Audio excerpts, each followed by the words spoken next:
ఏంటండి వర్గీకరణ?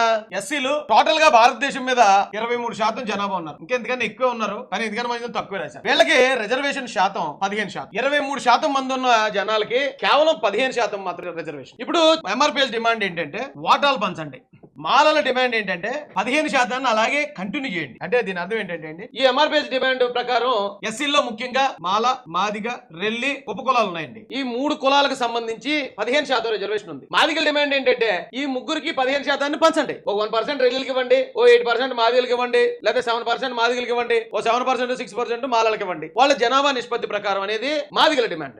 మాలల డిమాండ్ ఏంటంటే ఈ 15% అలాగే ఉంచండి. ఒకవేళ 15 మంది రెల్లీలు బాగా చదువుకున్న కుర్రలు ఉన్నారనుకో, 15 మంది రెల్లీలకు ఉద్యోగం వచ్చేలా ఉంచండి. లేదా 15 మంది మాదిగలు బాగా చదువుకునే కుర్రలు ఉన్నారనుకోండి, 15 మంది మాదిగలకు వచ్చే అవకాశం ఈ 15% అలాగే ఉంచండి. లేదా 15 మంది మాలలు కనుక బాగా చదువుకుని ఉంటే ఆ 15% మాలలకి అలాగే ఉంది. సో ఇది ఓపెన్ గా ఉంచండి. ఇది మాలల డిమాండ్. ఇంతే ఈ గొడవ.